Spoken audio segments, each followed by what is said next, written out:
Welcome to Sunshine Stories. Today we'll be reading Miss Nelson is Missing by Harry Allard and James Marshall. Miss Nelson is missing. The kids in room 207 were misbehaving again. Spitballs stuck to the ceiling. Paper planes whizzed through the air. They were the worst behaved class in the whole school. "Now settle down," said Miss Nelson in a sweet voice. But the class would not settle down. They whispered and giggled. They squirmed and made faces. They were even rude during story hour. And they always refused to do their lessons. "Something will have to be done," said Miss Nelson. The next morning, Miss Nelson did not come to school. "Wow!" yelled the kids. "Now we can really act up." They began to make more spitballs and paper planes. "Today, let's be just terrible," they said. "Not so fast," hissed an unpleasant voice. A woman in an ugly black dress stood before them. "I am your new teacher, Miss Viola Swamp." And she rapped the desk with her ruler. "Where's Miss Nelson?" asked the kids. "Never mind that," snapped Miss Swamp. "Open those arithmetic books." Miss Nelson's kids did as they were told. They could see that Miss Swamp was a real witch. She meant business.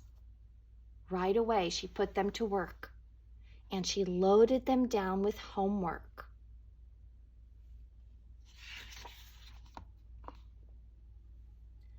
"We'll have no story hour today," said Miss Swamp.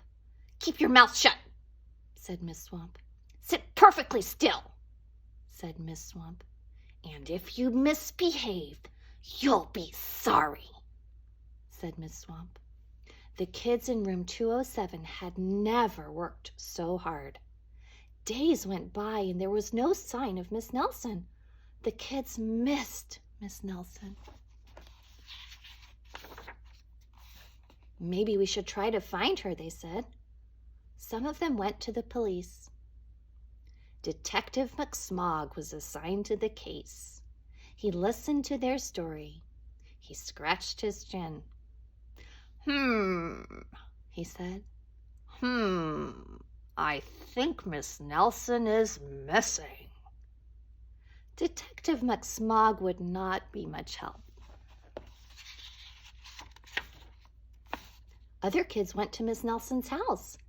The shades were tightly drawn, and no one answered the door.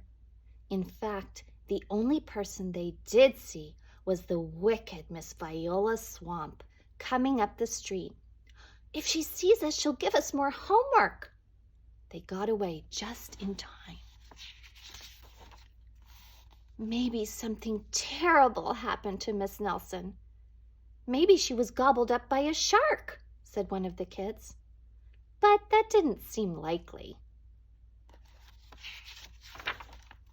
"Maybe Miss Nelson went to Mars," said another kid. But that didn't seem likely either. "I know," exclaimed one know-it-all. "Maybe Miss Nelson's car was carried off by a swarm of angry butterflies." But that was the least likely of all. The kids in room 207 became very discouraged. It seemed that Miss Nelson was never coming back, and they would be stuck with Miss Viola Swamp forever. They heard footsteps in the hall. "Here comes the witch," they whispered. "Hello, children," someone said in a sweet voice. It was Miss Nelson. "Did you miss me?" she asked. "We certainly did," cried all the kids. "Where were you?" "That's my little secret," said Miss Nelson. "How about a story hour?" "Oh, yes!" cried the kids. Miss Nelson noticed that during story hour no one was rude or silly. "What brought about this lovely change?" she asked. "That's our little secret," said the kids. Back home, Miss Nelson took off her coat and hung it in the closet, right next to an ugly black dress. When it was time for bed, she sang a little song. "I'll never tell," she said to herself with a smile. P.S. Detective McSmog is working on a new case. He is now looking for Miss Viola Swamp. The end.